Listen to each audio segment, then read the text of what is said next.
Fala pessoal, sejam bem-vindos a mais um episódio do Amigos e Livros Cast. Antes da gente começar, temos dois recadinhos rápidos. O primeiro é que o nosso podcast está disponível não só no Spotify, mas também no YouTube, Deezer e Amazon Music. Pois comenta lá no nosso perfil, o Amigos Livros Cast, qual plataforma você costuma ouvir os nossos episódios. E o outro recado é que temos um link afiliado da Amazon. Então, se você for comprar qualquer item por lá, livro, produto de beleza ou até um chocolatinho, você usando o nosso link não paga nada mais por isso e a gente recebe uma pequena comissão que ajuda o nosso canal a crescer cada vez mais. E se no final do episódio você sentir que também precisa ler algum dos livros que serão citados hoje, deixaremos os links aqui abaixo. E para começar o episódio de hoje, nós temos uma pergunta para você. Você lembra como você se tornou um leitor?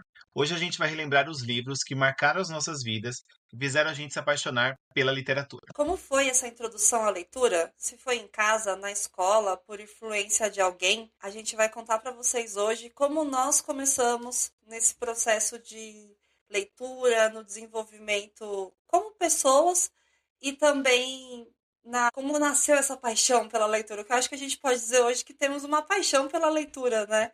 Com E é algo que certeza. é muito importante, que faz parte da nossa personalidade, do quanto a gente foi construindo conforme foi crescendo. Eu queria começar do começo e falar lá do processo de alfabetização.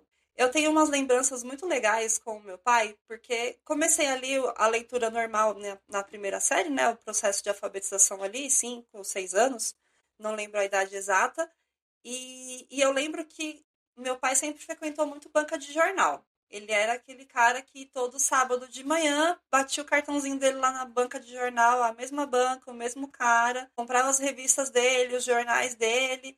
Todo final de semana eu estava com meu pai, então quando eu comecei a ler, eu comecei a ganhar gibis da Mônica. E aí o trato era: se você lê o gibi inteiro em uma semana, na semana seguinte você ganha mais um gibi. E eu sei que eu fui começando a devorar esses gibis e tal, e aí, aí depois de um tempo começamos a aumentar a quantidade de gibis, porque aí eu já lia 2, 3 dias, então para durar a semana inteira precisavam de dois. E aí aumentamos para 3, 4, não sei até quantos gibis a gente foi, não lembro disso, mas o primeiro passo, e aí foi esse incentivo muito grande do meu pai, foi com os gibis, além do processo de alfabetização também na escola. É interessante porque o meu pai sempre leu muito, né? Então ele sempre teve muitos livros dentro de casa, sempre incentivou toda a leitura, como eu já comentei em outros episódios. Mas eu tenho essa lembrança gostosa do gibi no começo, sabe? De tipo, dessa meta. Eu sou virginiana, eu gosto de meta, eu gosto de objetivo. E aí essas metas eram legais, eu lembro que eram marcos importantes para o meu desenvolvimento e eu ter aquela meta de ler um gibi inteiro em tantos dias, enfim, era muito gostoso. E você, Rafa, qual que é a sua primeira lembrança, assim, do início da alfabetização, da leitura? Então, vamos lá. Eu vou ter que voltar bem lá no início da minha carreira, que foi o seguinte: eu leio desde os meus 4 anos, comecei ali Do a início da minha alfabetização desde carreira é ótimo, né? o início da minha carreira. Então, assim, eu leio desde os meus 4 anos e eu lembro que a minha mãe, ela sempre lia muito pra mim antes de dormir, ou quando a gente ia ao shopping, nas livrarias, ela pegava um livro e ficava lendo ali pra mim nos corredores. Então, isso de alguma forma já começou a despertar esse prazer pela leitura e essa curiosidade que eu acho que quando a gente é criança a gente tem isso muito aflorado. Eu estava até comentando com a Di antes de a gente ter esse papo, que quando a gente começa a ler quando a gente é criança, a gente tem um poder de imaginação e de criatividade muito maiores do que a gente lê quando a gente é adulto. Não sei, eu acho que quando você é criança, você sente, sei lá, tudo é muito mais mágico, tudo é muito diferente, a percepção das coisas é muito diferente. Então eu comecei a ler desde os meus 4 anos e eu lembro também que um processo que foi muito importante para mim foi quando eu estava no ensino fundamental, eu estava ali na segunda série, primeira, segunda série, assim, as minhas professoras elas já liam alguns livros infantis pra gente durante a sala de aula. Então, eu lembro, acho que todo mundo aqui já passou por esse momento, que é quando a professora pega aquele livro infantil, ela vira as ilustrações pra gente, ela fica contando, olhando ali a parte de baixo do livro, contando a história e passando as páginas e tal. Eu lembro isso, tenho muito vivo dentro da minha cabeça, essa parte de contação de histórias dentro da sala de aula. Então, isso foi um processo muito importante, muito marcante para mim também. E aí eu acho que um fator muito determinante para mim, para eu começar a ler muito mais, foi quando eu estava na terceira série, que eu tive uma professora chamada Vanessa. E a professora Vanessa, ela introduziu toda a parte de ela fez um projeto, na verdade, conosco, em que ela apresentou todos os livros de contos de fada, fábulas de Esopo, os contos do Hans Christian Andersen. Então, assim, todos esses contos de fadas que hoje são muito populares, naquela época ali, eu tô dizendo isso em 97, 98 já, eram também muito populares, até por conta dos filmes da Disney, que naquela época também a gente estava passando pela era de ouro da Disney, então os filmes mais famosos da Disney estavam sendo lançados na década de 90, porque eu sou de 90, então tava tudo bombando ali. E a professora Vanessa fez esse projeto com a gente, foi um projeto que me marcou muito, porque a partir disso eu comecei a ler muito mais. E eu vou até depois trazer para vocês aqui alguns títulos de livros que me marcaram durante essa época dos contos de fada e das fábulas e dos contos. E aí é interessante que quando a gente é criança, quando eu era criança, os tipos de livros que eu lia e depois ali na adolescência eu comecei a ler livros que já não tinham tantas figuras, tinham textos mais longos, tinham mais páginas também a serem lidas. Eu me sinto muito privilegiado de ter esse incentivo desde o início, seja na escola ou dentro de casa. Eu sei que essa não é a realidade de muita gente, mas eu fico muito feliz em poder compartilhar agora com vocês, porque é uma coisa que eu tive que buscar, porque para mim sempre foi muito natural, para mim, tanto para Di também, essa parte de gostar de ler, gostar dos livros, mas é interessante quando a gente volta e vê o quanto que a gente também teve esse apoio. Então isso é muito importante também. E é bem interessante porque quando a gente decidiu o tema desse episódio, a gente vai fazer essa reflexão e buscar, né, no passado. E é interessante que eu não tenho lembrança específica da primeira série até a quarta série em relação a esse processo de leitura com a escola. Eu sei que teve a alfabetização ali na escola, mas eu só tenho lembrança de casa, de que eu sempre tive livros, o meu pai sempre incentivou, minha mãe sempre incentivou, a minha mãe também tem o hábito da leitura. Então, mas eu não tenho essas lembranças que você tem, Rafa, das primeiras séries. Eu tenho da quinta série em diante, que eu ainda vou comentar aí. Mas da primeira série à quarta série, eu nem lembrava se a escola que eu estudei tinha biblioteca, pra vocês terem uma ideia. Eu tava antes da gente gravar conversando com o Rafa, porque como a gente cresceu no mesmo bairro, ele conhece a escola que eu estudei. E aí eu tava com ele aqui, mas tinha biblioteca? Não tinha? Era uma salinha pequena? Não era? Porque eu nem lembrava, porque de fato não foi algo marcante pra mim. E aí da quinta série pra frente já tem vários episódios marcantes voltados pra leitura em relação às memórias escolares. E uma coisa interessante também é que no meu caso, e aí no caso da Ti também, a Ti tem uma irmã, eu tenho mais três irmãos, é interessante que, por conta dessa minha paixão pela leitura e pelos livros, eu acabei incentivando meus irmãos em algum momento também da vida deles a lerem os livros que eu estava lendo. Então a minha irmã, a Renata, ela já leu alguns livros que por influência minha ela acabou lendo.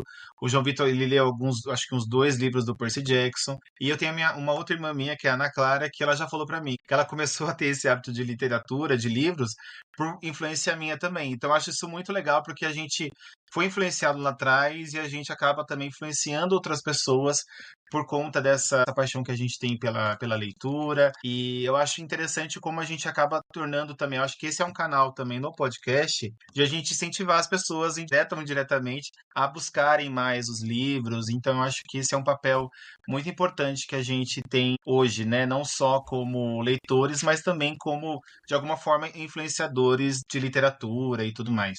Engraçado você comentar dos irmãos, né? A minha irmã já não teve, por mais que ela cresceu junto comigo ali, e eu sempre com muitos livros, e eu sempre gastava horas lendo e sempre me empolguei muito, ela não entrou, vamos dizer assim, que ela não embarcou nessa junto comigo. E aí também a gente tem, no caso da minha irmã, uma diferença de idade muito maior, né? São 8 anos de diferença. Então, meio que quando ela estava numa fase em que talvez seria interessante explorar mais isso, eu já estava indo para a faculdade, trabalhando e tal, então ela já não via mais tanto eu com os livros em casa, ela só via os livros lá em casa, então acho que talvez meio que não despertou tanto nela essa curiosidade, esse desejo. Hoje ela é leitora também, busca trazer a leitura para a rotina dela. Eu tenho duas sobrinhas pequenas, ela incentiva as meninas a lerem. Eu dou livro de presente desde que as duas nasceram, porque a tia adora um livro e a gente incentiva desde pequenininha, entendeu? A mais velha tá com 12 anos. Eu lembro que o primeiro presente que eu levei para ela na maternidade foi aqueles livrinhos de borracha de pôr dentro d'água. Eu passei num shopping antes de visitar ela na maternidade e eu tinha esquecido de comprar alguma coisa, enfim. E aí eu andando no shopping com a minha mãe, a gente esperando da hora da visita lá no hospital, passamos naquelas banquinhas de livros sabe, que tem aqueles livros de 10, 15 reais, 20 Quiosque. reais, aqueles quiosques, isso. E aí tinha esses livrinhos de banho para bebê. Falei, vai ser esse o presente da Nicole na maternidade. E aí foi um livrinho de banho que eu levei de presente para ela. Tá vendo, Não, pessoal? Então é um nunca é incentivo. tarde para começar a ler, começar a ter esse prazer pela leitura, né? E aí, para a gente começar aqui, Di, eu queria que a gente voltasse um pouco mais no tempo ainda, e aí até onde Não dá você pra se voltar lembra, mais, obviamente, Rafa. já A gente já já não dá voltou mais. muito. Agora eu queria contar para vocês, gente, e aí a Di também vai falar da parte dela, qual foi o primeiro livro, ou quais foram os livros que realmente marcaram a nossa vida lá no início da nossa vida como leitores, quais foram os títulos que nos fizeram, lá no início da nossa carreira como leitores, que nos marcaram assim. Quer começar, Di? Foi o que eu comentei antes. Eu não tenho lembranças específicas do que eu li da primeira à quarta série. Eu sei que eu li, eu sei que eu sempre ganhei livros, como eu comentei e tal, mas a lembrança que eu tenho da aquela transição de você começar a ler livros maiores, que é 300 páginas e daí ir aumentando, a minha lembrança mais forte disso é a etapa em que eu começo a ler Harry Potter. E aí a gente comentou num outro episódio e eu, olha, não fui pesquisar, vou ficar devendo, mas quando tem o boom do Harry Potter aqui no Brasil, eu tava na quinta ou na sexta série, eu não me lembro, e a professora de português, ela começou das aulas dela criar uma janela em que ela lia um capítulo do livro para a turma toda. Então, acho que era coisa de uma vez por semana, ela lia lá um capítulo do livro para a turma inteira e ia gerando essa curiosidade. E aí, na época, eu muito ansiosa, porque eu queria já saber a história inteira, porque de fato a história do Harry Potter tem essa pegada de te instigar, querer saber tudo que vai acontecer. E aí eu pedi pro meu pai o livro, e ele me deu o primeiro livro lá, a Pedra Filosofal. E aí eu devorei o livro, sei lá, eu devo ter lido ele em menos de uma semana, sei lá. E é a lembrança mais forte que eu tenho de ter lido um livro grande, vamos dizer assim. E aí foi um livro que, tipo, eu li muito rápido, e como tinha essa professora que incentivava a leitura e ela trazia o Harry Potter ali para dentro da aula dela, acabei emprestando o livro para as amigas ali. O livro rodou a sala de aula, muita gente leu, o Rafa leu também. Então, essa acho que é a primeira lembrança que eu tenho assim de um livro específico de leitura. Então, pessoal, no meu caso, foi assim, eu comecei a ler desde muito pequeno. Então, os meus livros e os livros que me marcaram lá no começo eram os livros que, primeiro, eu lembro que eu tinha 6 anos e o meu pai ele me levava para trabalhar lá na loja em que ele trabalhava lá na Pompeia. E era engraçado porque tinha uma banca de jornal bem na frente da loja. E a Editora Abril, na época, a extinta Editora Abril, eles tinham uma edição que eram os livros da Disney que vinha o livro e vinha uma fita cassete. Então você comprava esse kit e aí eu chegava em casa, colocava a fita cassete. Gente, fita cassete para quem não é dos anos 90 já não vai mais saber o que que é isso, mas era uma fita que você colocava num rádio e ele tocava A ali. versão anterior do DVD, gente. Exatamente. E aí era como se fosse o Spotify, mas era físico. Tipo, para a nova geração entender. E é interessante porque eu levava para casa e aí essa fita era como se fosse um resumo do filme da Disney. Então, eu tinha da Pocahontas, o Corcunda de Notre Dame, o Toy Story, tinham vários. E toda semana lançava uma edição dessa. Eu chegava em casa, colocava lá na fita cassete e eu passava horas ouvindo aquilo. Passava horas, porque era narrado. Então, era a Ah, não narração, era aí tinha. o pai do DVD, então. Era a fita. Eu falei Era besteira. fita cassete Era de só rádio áudio. mesmo. Era só É fita de aquela rádio, tá? fitinha, isso. Então eu colocava lá no rádio, passava horas ouvindo aquilo, então tinha a narração, aí tinha a fala dos personagens, aí tinha as músicas. Então eu passava horas ouvindo isso. E eu amava. E aí eu lembro que quando eu tinha mais ou menos uns 9, 10 anos, depois que eu passei por aquele processo que eu comentei da professora Vanessa, tinham dois livros que eu, inclusive, depois já de adulto e tal, eu comprei na Amazon porque eu achei esses livros lá, porque eles foram muito importantes para minha formação também como leitor, que eu até deixei aqui do meu lado para eu não esquecer de falar o nome do autor. O primeiro é Bruxa Salomé, que é da Audrey Wood, e as ilustrações do livro são do Don Wood. E esse livro, ele é um conto de fadas bem clássico, assim, de uma bruxa que entra na casa de umas crianças, e as crianças elas têm os mesmos dias da semana, então segunda-feira, terça-feira e vai até domingo. Eles deixam ela entrar e daí ela transforma eles em comida e a mãe deles vai salvar eles na casa dela, então é uma historinha bem clássica. E um outro livro que também me marcou bastante foi um livro do Conde de Green, que foi traduzido pela autora Maria Heloísa Penteado, e era de ilustrações de uma Anastácia Arquipova, ou Arquipova, não sei se está certo. Mas é um livro também da editora Ática, que eu nem sei se existe ainda essa editora, mas é um livro que tem ilustrações muito bonitas. Eu acho que todo mundo que vê as ilustrações vai remeter um pouco da infância também, porque são ilustrações bem clássicas. E aí eram contos, histórias dos irmãos Grimm que muita gente não conhece. Então tem, por exemplo, os músicos de Bremen, que aqui no Brasil a gente conhece como Saltimbancos. A gente tem a Guardadora de Gansos, o Ganso de Ouros, a Casa da Floresta, João Felizardo. Então são histórias que muitas vezes as pessoas não conhecem, porque são histórias que eram de outra coletânea não tão famosa dos irmãos Green, porque os irmãos Green ganharam grande repercussão, talvez pelos filmes da Disney, que a gente tem Branca de Neve, Cinderela, Bela Adormecida, que são livros mais, são histórias mais conhecidas deles, mas esses são outras histórias, e eu lembro que na época, quando eu tive um primeiro contato com esse livro, eu fiquei apaixonado, porque eu falei, nossa, gente, eu nunca tinha ouvido histórias dessas que eles escreveram e tal, então achei muito legal trazer isso para vocês, porque foi realmente livros muito importantes na minha formação como leitor. E eu lembro que uma outra coisa que eu acho que fez muito parte depois que eu tinha lá uns 10, 11 anos, que eu já tinha se mudado e tudo, foram os livros da coleção Vagalume. Então, para quem não conhece, coleção Vagalume era uma série de, sei lá quantos livros, mais de 50 títulos, mais ou menos. E eles tinham histórias que eram todos de autores nacionais também. Então eram histórias que tinham aventura, suspense, terror, mistério. Então, por exemplo, A Ilha Perdida, O Cadáver Ouve Rádio, eram livros que geralmente tinham ali 100 páginas. Eu li vários, a Ardi também já leu vários. O Eu lembro que mistério Açúcar dos Cinco dos Cinco Estrelas, Estrelas, o que Escaravelho eram do Diabo, Escaravelho do esses eu Diabo. tinha. Então era muito interessante, assim, tinha um livro que chama Açúcar Amargo, e eu li com a minha mãe, a gente sentava aqui no quintal, a gente leu o livro inteiro juntos. Então foram momentos, assim, que de fato, essa coleção, não vou citar um livro só, porque foram vários, essa coleção também fez muito parte da minha formação como leitor. Os gibis da Turma da Mônica, que eventualmente eu também lia na escola, também fez, eu acredito que grande parte da população brasileira foi alfabetizada por conta de Turma da Mônica, graças a Deus. Então era Obrigada, muito, Maurício muito de legal. Souza. Obrigado, Maurício de Souza, pelo seu legado. Eu tive esse muito contato com os livros e os gibis e bibliotecas de escola. Eu vivia na biblioteca também, então era muito legal ter esse contato, porque eu acho que mais incentiva a leitura, pessoal, no fim das contas, é a gente ter contato com os livros a todo momento. Porque se você não tem contato, ou se você não tem uma referência de pessoas que leem também, fica muito difícil você se incentivar por aquilo que você não vive, ou aquilo que você não tem contato.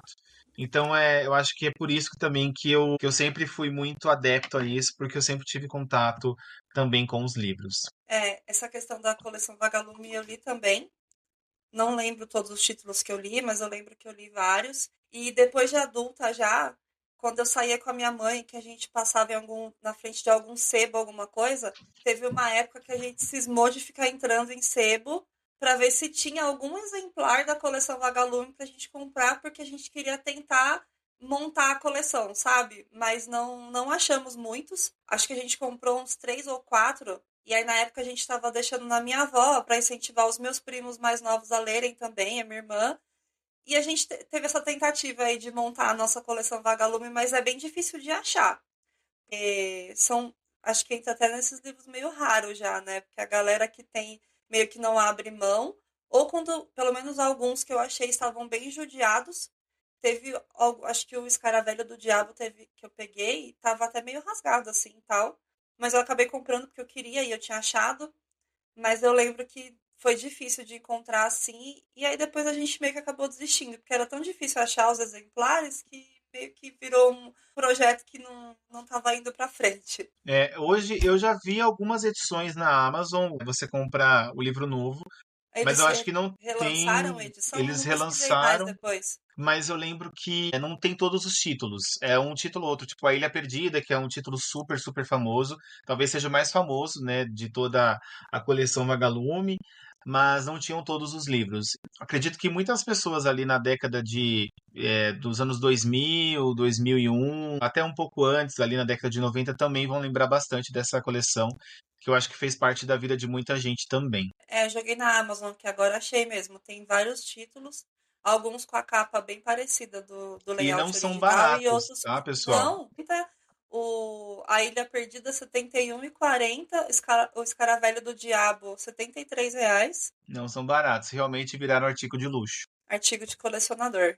E aí depois, eu acho que depois dessa fase aí da gente falar do livro que marcou, dos livros que marcaram ó, essas fases iniciais da vida, né? Teve a fase das descobertas dos gêneros. Que aí acho que é quando a gente aumenta como fala? Aumenta o O nosso nosso ritmo leque. de leitura.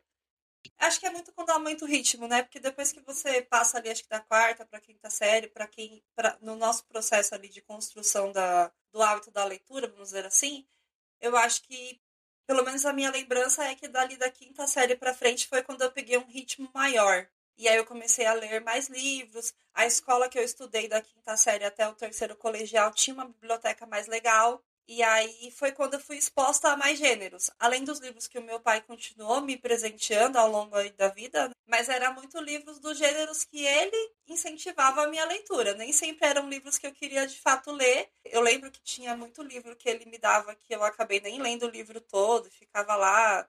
Eu fui acumulando, né, minha biblioteca particular. Muita coisa que ele me dava também era do que ele gostaria que eu lesse, não do que eu estava curtindo ler no momento.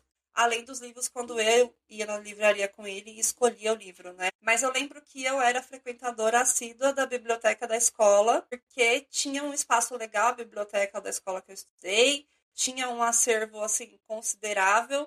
E nessa época, a escritora que mais me marcou, que eu acho que tinha uma quantidade muito grande de livro dela na escola, foi a Agatha Christie. Então, sempre gostei muito de ler os romancezinhos, os clichêsões, como a gente já vem falando, mas nossa, dessa época da escola, a Agatha Christie me pegou de um jeito assim que eu devorei todos os livros dela que tinha na escola. E eu lembro que depois que eu terminei de ler todos os livros dela, eu ficava pro meu pai pedindo mais livros da Agatha Christie, porque já tinha lido todos os que tinha na escola. Então acho que foi o principal gênero assim que eu consumi ali da quinta série até, sei lá, a sétima, oitava série, que eu me lembre foi muito Agatha Christie, porque eu fiquei viciada além dos outros romancezinhos e livros infantos juvenis que tinham na escola, que eu sempre lia muito. E aí, eu brinquei, né? Eu falei pro Rafa, será que eu conto para as pessoas que eu roubava os livros da escola? Aí eu lembrei, mas é uma história legal. Nesse processo aí durante as séries da escola, enfim, estudei em escola pública a vida toda. Em algum momento, essa escola que eu estudei, ela tinha muito problema com vandalismo, o pessoal não cuidar bem do patrimônio da escola. Não lembro em que série que foi, mas teve uma época, de tempos em tempos, eles meio que fechavam a biblioteca da escola, porque o pessoal destruía muitas coisas. Aí eles fechavam um tempão, às vezes a gente ficava meses sem acessar a biblioteca. E aí eu ficava órfã, né? Porque eu era, acho que, a maior consumidora da minha geração ali dos livros da biblioteca da escola. Só que a bibliotecária é amiga da minha mãe, entendeu? E aí eu fazia o quê? Eu ia lá choramingar na orelha dela, pedir pra ela deixar eu pegar algum livrinho ou outro pra eu ler e eu devolvia. Mas acontecia que às vezes eu não devolvia, então eu acabei entrando nesse negócio aí de roubar alguns livros da escola. Teve vários exemplares que eu não devolvi. E uma outra história legal é que essa nerd que vos fala participou do comitê da biblioteca da escola. Quando a gente tinha lá um comitê que era, sei lá, uns 5, 6 alunos, sempre que chegava aquelas remessas de livros novos para a escola, a gente fazia reuniões, às vezes ao longo de semanas, assim, para catalogar todos os livros. Começo dos anos 2000, gente. Então, tudo manual, aqueles livros grandes de registro da obra, e aí eu fazia parte desse grupinho aí, que que a gente passava horas lá imerso dentro dos livros, folheando os livros novos, carimbando lá com o carimbo da escola, colocando o número sequencial, etiquetando o livro, vendo onde ia colocar na prateleira. Eu lembro que era um processo muito legal, assim, porque você se sentia parte da biblioteca, né? Era muito gostoso. E é interessante, né, de como hoje é muito diferente esse processo de informatização e hoje você tem um controle maior sobre a gestão de uma biblioteca, eu acredito, do que antes, Mas né? deve ser tudo digital hoje em dia, né? Muito rápido. Chega lá uma caixa de livros novos, sei lá, para a escola, que é o nosso contexto aqui. A Sim, escola deve ter algum computador, registra tudo, etiqueta, imprime as etiquetas, cola em todo mundo e põe na prateleira. Eu imagino, né? exatamente. De uma forma bem Creio eu, simplista. creio eu. E aí, pessoal, no meu caso, foi assim. Eu acredito que esses livros que eu citei para vocês aconteceu lá na minha infância, e aí durante o período da adolescência, eu comecei a ler esses livros então da série Vagalume, que eu já citei também, que eram livros maiores, mas eu acho que o meu primeiro contato também com livros grandes passando ali de 300 páginas, foi com Harry Potter também. Então eu comecei a ler Pedra Filosofal, Câmara Secreta. O Cálice de Fogo é o meu favorito de todos, então já fica aqui um disclaimer também. A gente pode depois fazer um episódio só de Harry Potter, mas Eu acho o que a Cálice gente de Fogo, devia, eu acho que a gente devia fazer um episódio só sobre Harry Potter, trazer mais alguém que seja muito fãzinho. Nível Potterhead. de fãzinho de Harry Potter. Eu tenho tatuagem do Harry Potter, A inclusive. gente tem. A gente tem, é verdade. Então, eu tive muito contato também com Harry Potter na época. E aí, junto com Harry Potter, pessoal, lá quando eu tinha, digamos, 18, 19 anos, porque o Harry Potter, As Relíquias da Morte, eu li quando eu tinha 17. Eu estava no meu último ano do ensino médio, quando eu li As Relíquias da Morte, foi aquele boom, todo mundo leu, aquela coisa toda. E aí, veio pro Brasil uma coisa chamada Crepúsculo, né, gente? E muita gente E a gente já leu. falou que não vai ter vergonha de assumir que leu Crepúsculo. Era sobre isso que eu ia falar agora. E muita gente leu e disse que não leu. Eu digo que li e gostei. A Ti também leu todos os livros. Sim, Seguindo essa linha, eu diria que os livros que me marcaram durante essa fase da adolescência foram Crepúsculo, os livros do Percy Jackson, que eu amo, inclusive Rick Riordan, todos os livros que ele lança, até hoje eu leio todos os livros assim que eles são lançados, eu leio, porque foi um autor também muito importante para mim, para minha formação como leitor. Teve a série Sussurro também da Becca Fitzpatrick, que eu sou apaixonado, que é uma série também meio crepúsculo, mas eram de anjos e tal. Era um romance com um pouco de ficção. Eu acredito que hoje seria enquadrado como uma romantasia, não sei, o Sussurro, mas sim. Então, existiam vários outros livros e também as distopias, né, gente? As distopias foi um gênero sim. que me marcou bastante também na minha época. Eu li Jogos Vorazes, Maze Runner, Divergente, Legend da Mary Lou também eu li. A Seleção eu lembro que quando lançou eu consegui uma prova, eu levei para a faculdade para ler no ônibus. Foi uma coisa doida também na época. Então, eu acho que o gênero também da distopia foi um gênero que é um gênero interessante, a distopia, porque ele foi um gênero também muito formador de opinião, até para a gente ter uma noção maior sobre política, sobre sociedade. Então foram livros que realmente, obviamente, são livros de ficção, são livros que têm uma história por trás ali, mas o sentido dele é um sentido muito crítico. E foi uma coisa que eu estava até comentando com a Di antes, que as pessoas às vezes elas têm uma visão muito errada de que livro de ficção não tem o que ensinar. Muito pelo contrário, a ficção ela se baseia na realidade para ser escrita. E a gente aprende É, muito com o erro dos outros dentro das histórias também. e ele acaba te trazendo num contexto mais simples, muitas das vezes, mais moldado ali pela fantasia, mas que te traz reflexões, né? Para você Muito. entender contextos fora da fantasia similares àquilo e você vai meio que paralelizando a história com a sua realidade, de alguma forma. Totalmente. E tem outros livros também que não são de fantasia ou distopias, mas também que foram muito formadores, como por exemplo, A Culpa das Estrelas do John Green, foram livros também que me Choramos marcaram livros. bastante. Todos Então os a gente livros de John Green. o Quem é Você, Lasca foi um livro que eu li mais tarde, assim, mas eu lembro que A Culpa das Estrelas e Cidade de Papel foram livros que me marcaram bastante e que eu não sei se eu lesse hoje, principalmente Cidade de Papel, eu não sei se funcionaria comigo, mas eu lembro que na época funcionou bastante também. Foram esses autores, esses livros que me formaram também muito leitores nessa época. Eu lembro que eu li também a série House of Night, que é da Psycast, da Kristen Cast também, que eram Lemos. livros de, nossa, muitos e muitos anos atrás. A série também do Guillermo del Toro, que era a série do Noturno, que depois foi adaptada para Fox, como The Strain, que foi uma série de 4 temporadas. Eu era apaixonado por isso. E uma outra coisa também que me incentivou muito, e aí, a partir do momento que a gente é adolescente, a gente começa a ter mais autonomia para sair de casa, poder pegar um ônibus, esse tipo de coisa. Eu comecei a frequentar mais não só a biblioteca da escola, mas, por exemplo, ir a eventos como a Bienal do Livro. Eu lembro da primeira vez que eu fui para a Bienal do Livro, eu fiquei muito, muito feliz, porque eu acho que eu tava com 20, 21 anos, quando eu fui pela primeira vez na Bienal sozinho, tá? Nós fomos juntos, não fomos? Eu acho que foi, porque eu Eu lembro acho que que nós fomos tinha. juntos. Eu acho que nós somos juntos, né? Porque eu Uhum. lembro que nós fomos na Bienal do Livro que teve o lançamento do Último Olimpiano, que era o último livro do Percy Jackson. E eu lembro que eu fui direto no estande da Intrínseca comprar o Último Olimpiano, e foi um livro que realmente me marcou bastante também, porque era o final de uma série de 5 livros. Depois a gente mal sabia que ia ser um esquema de pirâmide. Mas naquela época, até então, era o último livro da série. E foi muito legal a gente poder ter esse contato agora num evento com as editoras e com uma galera lá. Então foi bem interessante assim ter esse contato com a Bienal do Livro. Depois a gente foi participar também de feiras de livros e visitar os sebos também, que é um lugar que para quem gosta de ler também é muito mágico, porque você acaba tendo contato com livros que você acha que você não ia encontrar mais, e acaba encontrando em sebo.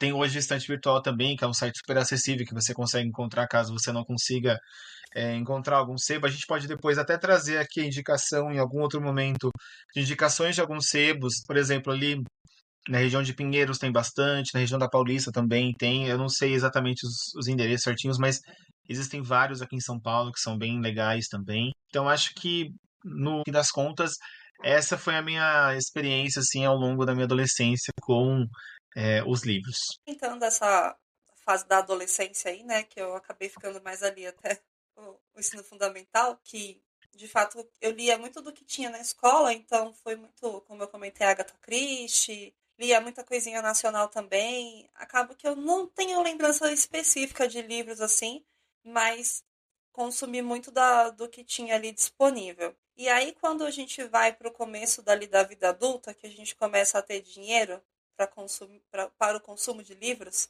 foi quando eu mergulhei de fato muito no consumo dos romances das escritoras mulheres. Que é o que eu gosto até hoje, né? De muito romance, muita Sim, história, muito clichêzão. E aí a gente tem Marian Keyes, tem a Psy Cash, que você já citou, a Meg Cabot, Anne Rice. Eu tô aqui olhando meu Scooby, lembrando as divas todas, né? boa. Aí uma série que eu vi aqui também, que eu li bastante, e aí depois eu acabei meio que abandonando, foi A Irmandade da Adaga Negra. Eu li bastante também. Cheguei a ter a maior parte dos livros, uma época bem viciada. Gosto bastante também. Na verdade, fiquei na dúvida agora se ainda gosto, porque eu nunca mais li. Mas preciso dar uma chance para o Nicholas Sparks de novo. Que assim, teve uma fase da vida também que, cara, tudo que ele lançava eu Só lia, dava li, ele também só nessa dava época. ele, exato. Assim, de romances maravilhosos, que muitos viraram filmes, né? Que são filmes muito bons. Hum, Então, li muito Nicholas Sparks também.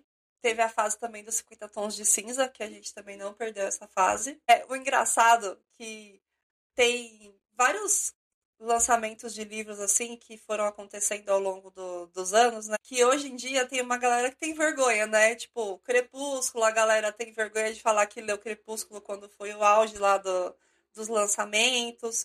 Aí depois tem uma galera que tem vergonha de falar que leu 50 Tons de Cinza, porque também foi um boom literário aí quando A.L. James lançou a trilogia, né? Uma outra que eu gosto bastante também é a Colin Rock. É Rock que fala, Rafa? Que é a Colin Hook, do Colin A Hook. Maldição do Tigre. Da Maldição do Tigre, pra mim é maravilhoso. Ela usa muito a cultura indiana para construir ali os enredos dela, são histórias maravilhosas. E aí depois a gente vem para os romances de época, que eu também gosto bastante. A gente tem a Lisa Kleypas, Julia Quinn, maravilhosa. Inclusive, já, né, comentamos outro dia saudades de lançamentos de Julia Quinn. E aí a gente vai, né? Se eu for rodar meu Scooby inteiro aqui, tem muito romance, muita diva que lançou muito clichêzão e a gente adora. E tem só dois pontos onde eu ir pro próximo bloco, que também foram livros que foram muito importantes, foi as Crônicas de Nárnia Ai, sim, e Desventuras maravilhoso. em Série. Eu lembro que eu li Não as vi Crônicas de Nárnia, Desventuras em Série. eu estava fazendo curso na ETEC. Quando eu li as Crônicas de Nárnia, eu tenho aqui o volume único, tem os 7 livros, e eu gosto muito desse livro também, do C.S. Lewis. E depois eu li também o Desventuras em Série. O Desventuras em Série eu comecei a ler com 15 anos. E foi um livro que foi me acompanhando, uma série que foi me acompanhando ao longo da vida. Inclusive, eu tô para ler o último livro, mas eu tô com medo de terminar. Então, eu não li até agora o último livro da série, mas ele está aqui. Prometo ler ainda esse ano, porque ele está na minha meta, 2025. E eu lembro que eu pegava numa biblioteca que tinha do lado da escola onde eu estudava lá em Jundiaí. Tinha uma biblioteca gigante lá, que era a biblioteca da cidade, e tinha os livros. Eu lembro que na época não tinham sido lançados todos ainda, tinham sido lançados, acredito que até o quinto ou sexto livro na época. Isso era muito legal também. Escrituras em séries, eu fui mais por conta do lançamento do filme, que foi lançado em 2005 com o Jim Carrey, e depois eu fui começar a ler os livros. E aí, para a gente ir para um próximo tópico, tem uma reflexão que a gente queria trazer para vocês aqui, que era a seguinte: se não fosse esse primeiro livro, vocês acham que teriam se tornado leitores do mesmo jeito? Eu posso começar essa pergunta? Eu acho que sim.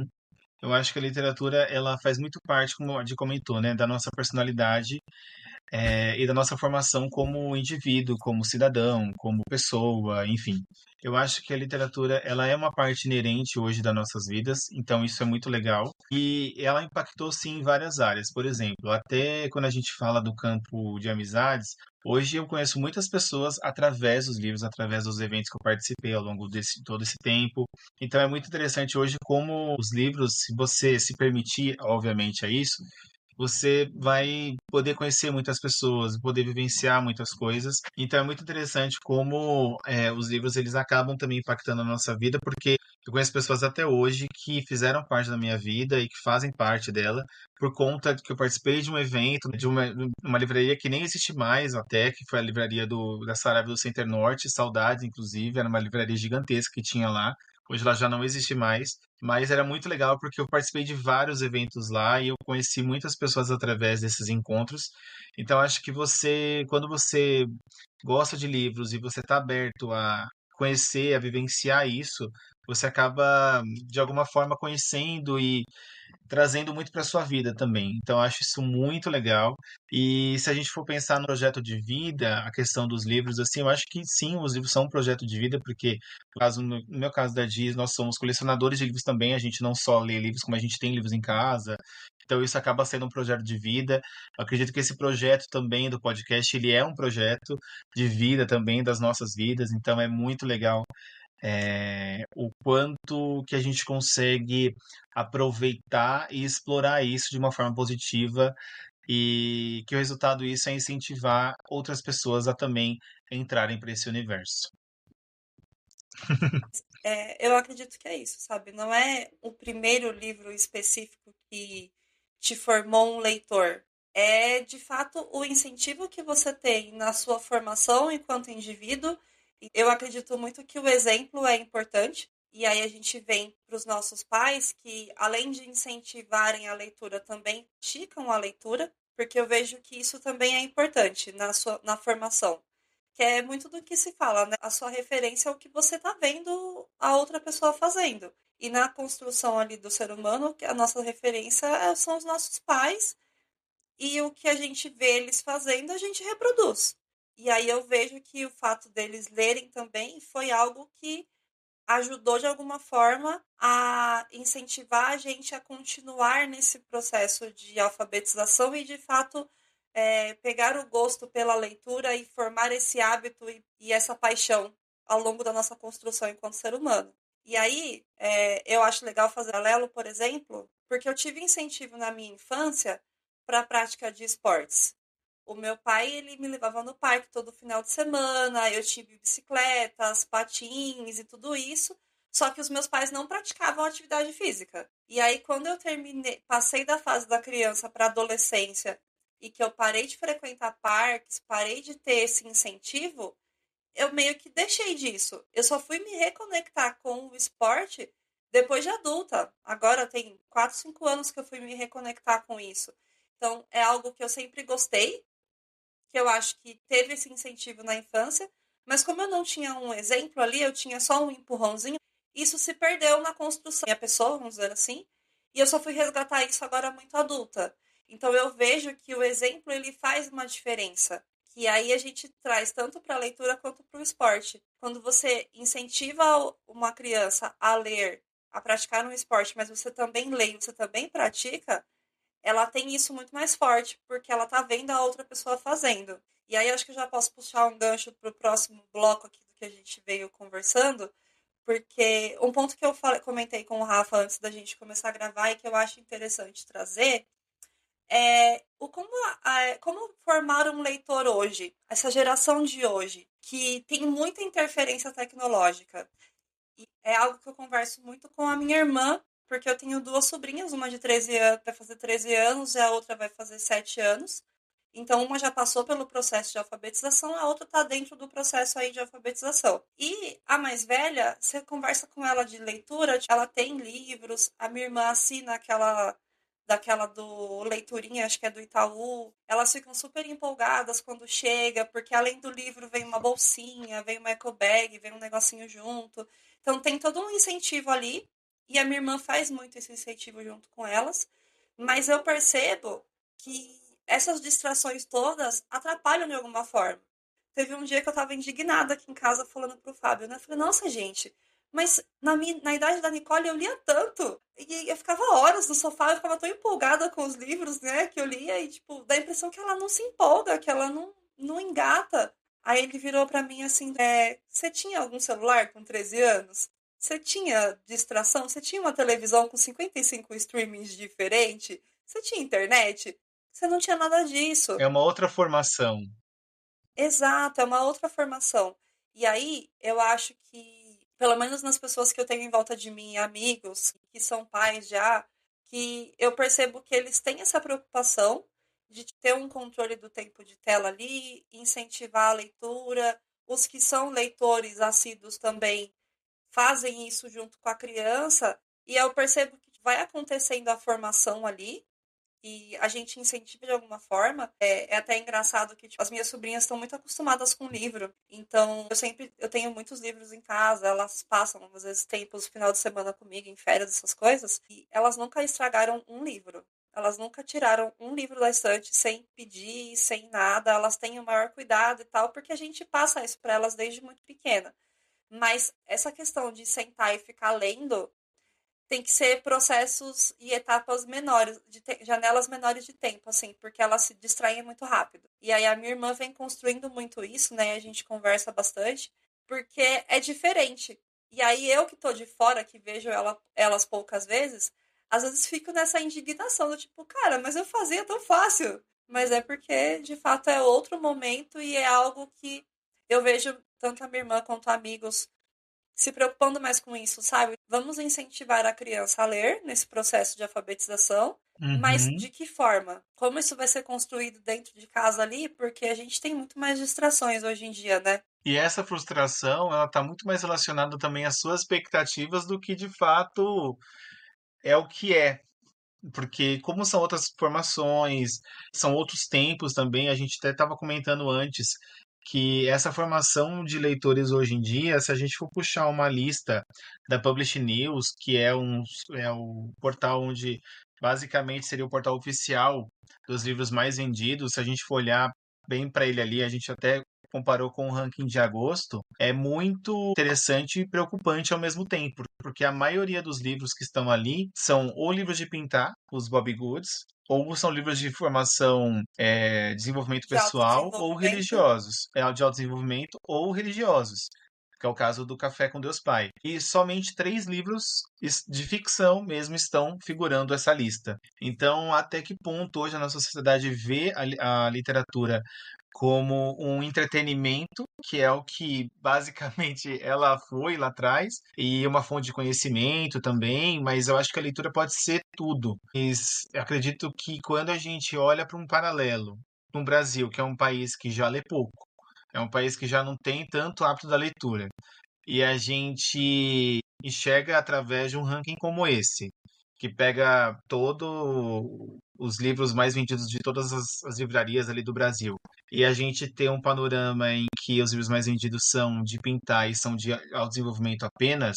Até que ponto a gente está enxergando a leitura hoje como o Brasil? Isso é uma coisa que realmente me preocupa um pouco, porque será que as pessoas hoje em dia elas estão realmente sendo incentivadas lá desde o começo da sua vida, desde crianças, a ter esse contato com a literatura, seja por contos infantis ou por algum outro meio, ou não, elas não estão sendo mais incentivadas? Como é que está sendo as escolas em relação a isso? E também tem esse incentivo à leitura ou não? Talvez, por isso que eu falei lá atrás, eu tive esse privilégio de ter professoras que tinham essa preocupação, passar esse hábito de leitura para os seus alunos, e acredito que também muitos colegas da minha sala lá no ensino fundamental, eles não desenvolveram esse hábito, Não né? Só absorveram tiveram isso daí. ali É, e seguiram com a vida deles. E tá tudo bem também. Até que ponto a nova geração hoje está tendo contato com essas leituras, que são leituras mais para o entretenimento, são leituras que têm ficção ou que sejam de fantasia, enfim, mas que tenham essas morais, essa moral por trás também, porque todos os livros eles trazem um conhecimento para a gente. Não é só porque é um livro de ficção que ele não vai te ensinar alguma coisa, muito pelo contrário.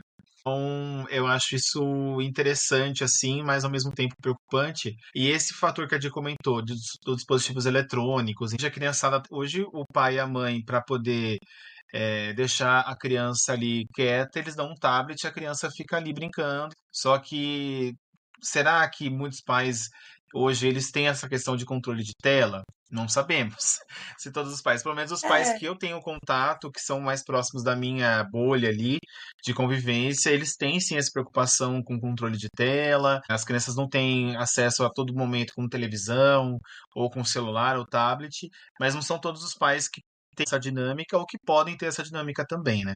e querendo ou não, a gente tem informação da nossa bolha, né? Meio que a nossa bolha, Exato. É um não que a gente recorte. é um recorte, e não que a gente conviva só com pessoas que leem, porque a gente convive com pessoas que não leem também, mas assim, de alguma forma, dentro dessa bolha, tem uma certa preocupação com a questão do excesso de telas, o incentivo ao estudo, à leitura. Então isso vai acontecendo, mas é algo que tipo, depois dessas observações com as minhas sobrinhas esses últimos tempos todos, e agora com as duas e depois passando da alfabetização, que eu fiquei com essa preocupação e essa reflexão, sabe? Que, tipo, é mais difícil. E aí, como que os pais estão se preocupando com isso? Acho que essa que era a mensagem que a gente queria deixar, né, de reflexão pra galera. No tipo, como que a gente incentiva isso de alguma forma, né? E aí, falando sobre o ranking aí dos mais vendidos que você comentou, e a questão de que boa parte dos livros ali ou são de pintura ou são de autodesenvolvimento, eu sou uma pessoa que consumo livros de autodesenvolvimento hoje, além de todos os outros gêneros que eu já venho comentando. Eu gosto, para mim faz sentido esses momentos de ter esses livros para leitura de estudo, autorreflexão e autodesenvolvimento. Mas, por exemplo, eu tenho amigas que começaram a ler só na fase adulta e que elas não, meio que não gostam, ou o discurso é de que não gostam de livros de historinha, de romance, distopia, elas só gostam de ler os livros de autodesenvolvimento. Mas o que eu percebo é que veio-se esse hábito da leitura junto com a preocupação em se desenvolver melhor. Junto com a cobrança.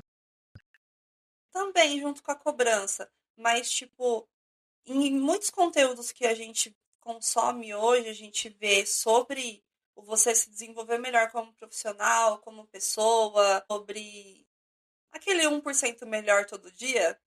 Tudo isso aí também a galera dessas bolhas incentiva muito a leitura.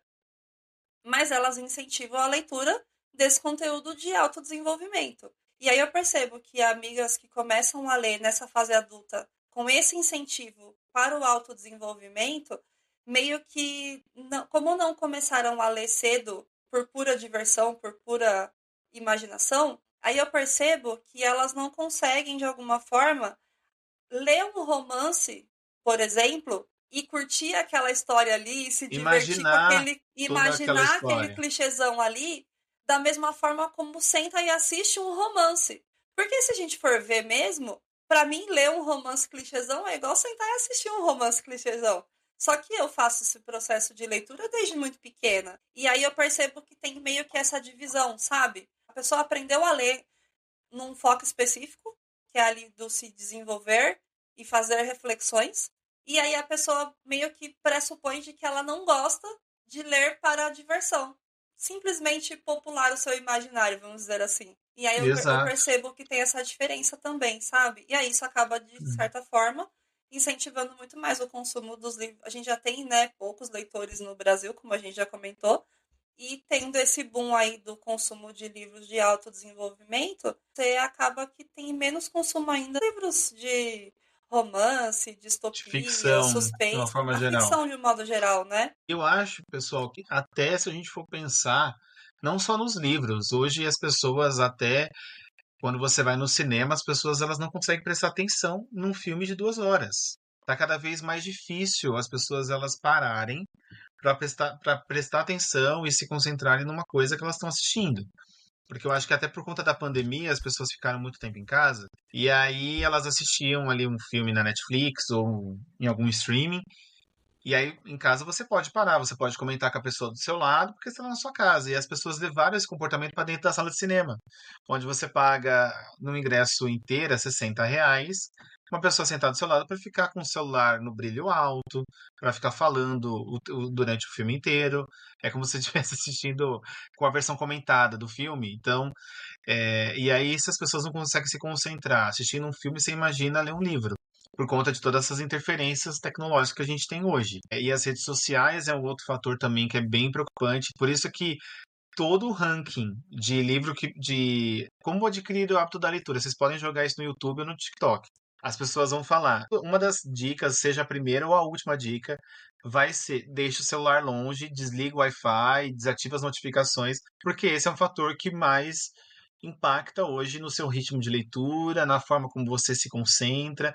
Eu não estou dizendo nem só para leitura, até para estudo, para alguma coisa que você queira prestar atenção. O método Pomodoro, que é um método que as pessoas utilizam para hiperfoco, então você não pode ter acesso ao celular, Gosto existem até bastante. ferramentas. Existem até ferramentas hoje em dia, o Forest, que é um dos aplicativos que você não pode mexer no celular, porque senão interrompe ali a plantação de uma árvore. Existe todo algumas mecânicas que esses aplicativos e essas fórmulas de você usar para hiperfoco que ajudam nesse processo e aí talvez possam ajudar vocês também nesse processo para leitura ou se você quiser ler mais, né? Bom, pessoal, e dito tudo isso, a gente queria saber de vocês. Quais foram os livros que os tornaram leitores? Quais são as lembranças marcantes que vocês têm aí do início da alfabetização, primeiros livros, ou até na adolescência, algum livro importante que te marcou muito, um gênero legal? Conta pra gente nos comentários, e aí pode ser aqui nos comentários do episódio mesmo, na plataforma que você estiver ouvindo, ou vai lá no nosso Instagram, no Amigos e Livros Cast, que vai ter um post específico desse episódio e a gente consegue conversar por lá também. E é isso, pessoal. A gente agradece mais uma vez por nos ouvir até aqui. Pois segue a gente lá no nosso Instagram, no @AmigosLivrosCast, curte, comenta e compartilha esse episódio para que mais pessoas também conheçam o nosso projeto. E a gente se vê no próximo episódio. Tchau, tchau. Tchau, tchau!